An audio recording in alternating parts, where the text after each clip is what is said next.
Hello बच्चों, आज हम करने जा रहे हैं electoral politics. Chapter number 4 civics का चैप्टर है, क्लास 9th का। इसको हम ध्यान से समझेंगे कि इलेक्शन के दौरान क्या क्या पॉलिटिक्स होती है। किसी भी बड़ा डेमोक्रेसी में ये पॉसिबल नहीं है, ना ही ज़रूरी है कि लोग जो हैं वो डायरेक्टली राज करें। प्रेजेंट ग्लोबल सिनेरियो में सबसे कॉमन फॉर्म ऑफ डेमोक्रेसी हमारे टाइम का है उन लोगों के लिए जो गवर्न करते हैं, मतलब हमारे रिप्रेजेंटेटिव हम पे ही राज करते हैं, जिसमें एमपी, एमएलए, काउंसिलर और प्रधान होते हैं। इलेक्शंस जो है वो हर 5 इयर्स के बाद होता है लोकसभा का। लोकसभा को ही लोअर हाउस ऑफ पार्लियामेंट भी कहा जाता है, और विधानसभा जिसे स्टेट असेंबली कहा जाता है, पंचायत, म्यूनसिपैलिटीज़, इनके भी इलेक्शंस होते हैं। सबसे पहले क्वेश्चन आता है कि हमें इलेक्शंस की ज़रूरत क्यों है। ये अक्सर एग्ज़ाम्स में पूछ लिया जाता है। इलेक्शंस जो है उसको कंसिडर किया गया है बहुत ही ज़रूरी किसी भी एक रिप्रेजेंटेटिव डेमोक्रेसी में। वोटर्स जो हैं उनके पास बहुत सारे चॉइसेस होते हैं इलेक्शन में। वो अपना रिप्रेजेंटेटिव चूज़ कर सकते हैं जो उनके लिए लॉज या कानून बनाए। वे चूज़ कर सकते हैं कि कैसा गवर्नमेंट वो चाहते हैं जो कि उनके लिए मेजर डिसीजंस ले पाए। वे पार्टी चूज़ कर सकते हैं जिनकी पॉलिसीज़ गाइड करेंगी, गवर्नमेंट बनाने में हेल्प करेंगी और लॉ बनाने में भी हेल्प करती हैं। बेटा, किसी भी इलेक्शंस को डेमोक्रेटिक क्या चीज़ें बनाती हैं? सबसे पहली चीज़, 1 पर्सन 1 वोट, एक इंसान एक बार ही वोट दे सकता है। Second, choice to the voters, voters की चॉइस है कि वो किसको वोट देना चाहे, उसे कोई बाधित नहीं कर सकता कि आप इसी को वोट दे, वो अपनी मर्जी से किसी को भी वोट दे सकता है। थर्ड है बेटा, इलेक्शंस जो है वो हर 5 इयर्स के रेगुलर इंटरवल में होता है। और फोर्थ, कि फ्री और फेयर इलेक्शंस हो। तो ये सारी चीज़ें ही हैं जो डेमोक्रेसी को या इलेक्शन को डेमोक्रेटिक बनाती हैं। लेकिन पॉलिटिकल कंपटीशन में बेटा बहुत सारे डिमेरिट्स भी हैं। डिमेरिट्स मतलब क्या क्या परेशानियां हैं, क्या क्या नुकसान हैं। बेटा, सबसे पहली बात तो ये कि ये क्रिएट करता है सेंस ऑफ डिसयूनिटी और फैक्शनलिज्म, मतलब आपस में जो है एकता की जो हमारी डोर है उसको कमज़ोर करता है।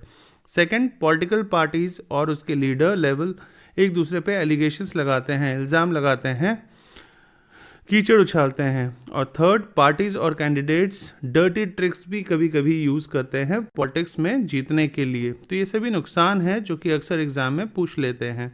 उसके बाद बेटा इलेक्टोरल कंस्टिट्यूंसीज़ की बात करते हैं। तो कंट्री हमारा जो है वो डिवाइडेड है बहुत सारे एरियाज़ में। इलेक्शंस के टाइम पे इन एरियाज़ को कहा जाता है इलेक्टोरल कंस्टिट्यूंसी। एग्जाम्पल, हमारा कंट्री डिवाइड है 543 लोकसभा कंस्टिट्यूंसी में। ऐसे टोटल 545 सीट्स हैं, लेकिन 543 जो है लोकसभा उसके लिए इलेक्शन होता है। और 2 जो होते हैं मेंबर लोकसभा के, उसको प्रेसिडेंट डायरेक्ट नॉमिनेट करता है। सेम रूल्स जो है वो अप्लाई होता है स्टेट लेजिस्लेटिव असेंबली के लिए। उसमें 250 मेंबर्स होते हैं, उसमें से 12 मेंबर्स प्रेसिडेंट डायरेक्टली नॉमिनेट करता है। रिजर्व कंस्टिट्यूंसीज भी हैं कुछ कुछ जो कि बहुत ही इंपॉर्टेंट है। कुछ सीट्स जो हैं वो रिजर्व की गई हैं डिफरेंट कास्ट के लिए इलेक्शन के दौरान। इनको कहा जाता है reserved constituency. For example 84 seats जो हैं वो रिजर्व्ड हैं शेड्यूल कास्ट के लिए, और 47 सीट्स जो हैं वो किसके लिए है? शेड्यूल्ड ट्राइब्स के लिए रिजर्व की गई हैं लोकसभा में। वोटर लिस्ट, सबसे पहले लिस्ट, ये उन लोगों की लिस्ट जो कि एलिजिबल होते हैं वोट देने के लिए। ये इलेक्शन से पहले तैयार किया जाता है। इसको ऑफिशियली जो है कहा जाता है इलेक्टोरल रोल, और उसको कॉमनली उसको कहा जाता है वोटर्स लिस्ट। सेकंड बेटा सबसे इंपॉर्टेंट है यूनिवर्सल एडल्ट फ्रेंचाइजी। इसका मतलब है कि सभी सिटीजन्स, चाहे वो 18 साल या 18 साल से ज़्यादा है, चाहे वो अमीर हो, गरीब हो, लंबा हो, छोटा हो, गोरा हो, काला हो, कैसे भी हो, उनको वोट देने का अधिकार होता है। Next, process of election in India कैसे कैसे होता है, ये अक्सर पूछ लिया जाता है। ये आपको पता होना चाहिए कि इलेक्शंस के दौरान सबसे पहले क्या होता है, कंस्टिट्यूएंसीज तैयार की जाती हैं, यानी फॉर्मेशन ऑफ कंस्टिट्यूएंसी। फिर वोटर लिस्ट तैयार की जाती है कि कौन कौन वोट देगा, उन वोटर लिस्ट में चेक किया जाता है उनके नाम हैं या नहीं। उसके बाद डिक्लेयर किया जाता है पोलिंग का डेट कि किस दिन इलेक्शन होगा।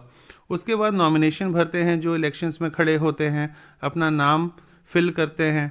उसके बाद स्क्रूनिटी ऑफ नॉमिनेशन होता है, मतलब उसकी जांच की जाती है कि जो इन्फॉर्मेशन कैंडिडेट ने दिए हैं वो इन्फॉर्मेशन सही है या गलत है। उसके बाद रिजेक्शन विड्रॉल नॉमिनेशंस का होता है कार्यक्रम, और उसके बाद इलेक्शन कैंपेन शुरू होता है, मतलब वो अपनी पब्लिसिटी के लिए रैलीज निकालते हैं, पोस्टर के थ्रू या कम्युनिकेशंस के थ्रू लोगों तक पहुंच के अपने विचार पहुंचाते हैं। उसके बाद होता है इलेक्शन डे आता है, उसमें लोग इलेक्शन के लिए पोलिंग के लिए जाते हैं, अपना वोट, कीमती वोट देने के लिए। उसके बाद जब वो वोट दे देते हैं तो उसके बाद वोट की काउंटिंग की जाती है और रिजल्ट डिक्लेयर किया जाता है। मॉडल कोड ऑफ कंडक्ट, जिसको आचार संहिता के नाम से भी जाना जाता है, सभी कैंडिडेट्स और उनके पार्टीज फॉलो करते हैं model code of conduct election campaign के लिए। इसके अकॉर्डिंगली जब इलेक्शंस अनाउंस हो जाते हैं तो कोई पार्टी या कैंडिडेट जो होता है पूजा करने का स्थल यूज़ नहीं कर सकते, अपने इलेक्शन प्रोपेगेंडा के लिए गवर्नमेंट व्हीकल का यूज़ नहीं कर सकते, एयरक्राफ्ट्स या ऑफिशियल्स इलेक्शंस के लिए यूज़ नहीं कर सकते हैं। मिनिस्टर्स जो हैं वो किसी चीज़ का फाउंडेशन नहीं डाल सकते, पत्थर नहीं डाल सकते, पूजा नहीं कर सकते।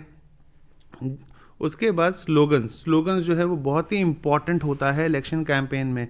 पॉलिटिकल पार्टी कोशिश करती है लोगों का ध्यान अपनी ओर खींचने के लिए अलग अलग स्लोगन देके। कुछ सक्सेसफुल स्लोगन्स जो है अलग अलग पॉलिटिकल पार्टीज़ का अलग अलग इलेक्शन में, वो क्या है, जैसे Indira Gandhi Indian national Congress party की थी, उनका स्लोगन था गरीबी हटाओ। इलेक्शन, लोकसभा इलेक्शन सबसे कब हुआ था, ये 1971 में। फिर जयप्रकाश नारायण उन वो जनता पार्टी के थे जिनको आज की डेट में भारतीय जनता पार्टी के नाम से जाना जाता है। इन्होंने नारा दिया था सेव डेमोक्रेसी, लोकतंत्र बचाओ। उसके बाद बेटा लेफ्ट फ्रंट जो है इनका था नारा लैंड टू द टिलर, मतलब जो जोतेगा खेत उसी का होगा ज़मीन। ये वेस्ट बंगाल असेंबली इलेक्शन में 1977 में ऐसा हुआ था। और उसके बाद एनटी रामाराव तेलुगु देशम पार्टी के थे, इन्होंने नारा दिया था protect the self respect of the Telugus, मतलब तेलुगुज की सेल्फ रिस्पेक्ट को बचाएं। आंध्र प्रदेश असेंबली इलेक्शन 1983 में, जो कि आपको याद रखना है। फिर बहुत ही इंपॉर्टेंट है कि आपसे पूछा जाता है कि अनफेयर प्रैक्टिस इलेक्शन में क्या क्या होता है जो कि नहीं होना चाहिए। हमने काफ़ी बार सुना है कि मीडिया अनफेयर प्रैक्टिस करता है इलेक्शंस में, इसमें फॉल्स नेम यूज़ किया जाता है, जेन्युइन नेम वोटर लिस्ट से काट दिए जाते हैं, गवर्नमेंट फैसिलिटीज़ का मिसयूज़ किया जाता है, और ऑफिशियल जो है पार्टीज़ के वो सब करते हैं ऐसा। ज़्यादा एक्सेसिव यूज़ ऑफ मनी होता है, जो रिच कैंडिडेट होते हैं पैसा का खुला नाच होता है, बड़ी बड़ी पार्टियाँ।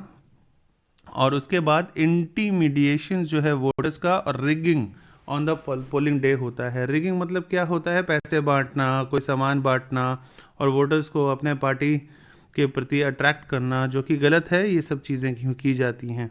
पावर और फंक्शन क्या है बेटा, election commission of India, election commission का ही ये जिम्मेदारी है कि वो हमारे देश में इलेक्शन करवाते हैं शांतिपूर्वक। इलेक्शन कमीशन ही डिसीजन लेते हैं कि कौन सी चीज़ कोड ऑफ कंडक्ट हुआ है, इलेक्शन को कंट्रोल करना, ये सारा काम, रिजल्ट का डिक्लेरेशन करना, ये सब काम होते हैं इलेक्शन कमीशन ऑफ इंडिया के।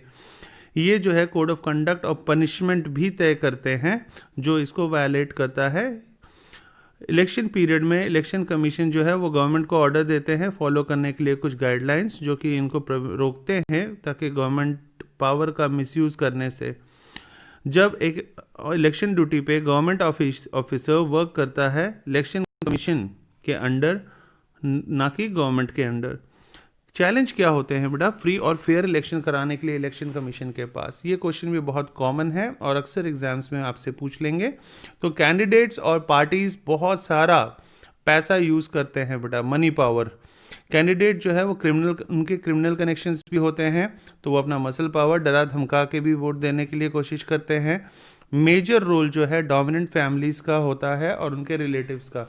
देखा होगा आपने अक्सर कि कई पॉलिटिकल पार्टीज़ के लीडर जो पहले से ही नेता होते हैं वो अपने बच्चों को या बहू को या फिर अपने ही फैमिली वालों को खड़ा करते हैं, जो कि गलत है, पर ऐसा अक्सर किया जाता है। ऑर्डिनरी वोटर्स के पास बहुत ही कम चॉइसेस होते हैं अपने सही कैंडिडेट्स को चुनने के लिए। कैंडिडेट्स जो हैं बेटा इंडिपेंडेंट और स्मॉलर पार्टीज़ के, उनको बहुत ही डिसएडवांटेज होता है, उनको उतना लोग नहीं पहचानते हैं, जिसकी वजह से वो बहुत बार नहीं जीत पाते। तो ये सभी चीज़ें इस चैप्टर में है, जो कि इस चैप्टर को बहुत ही इम्पॉर्टेंट बना देती है। अगर आप कभी भी इलेक्शन के रिगार्डिंग कोई भी इन्फॉर्मेशन चाहिए तो आप कॉल कर सकते हैं 9877022457। इस चैप्टर के रिगार्डिंग आपको सारी इन्फॉर्मेशन दी जाएगी। मैं Ravi, thank you very much.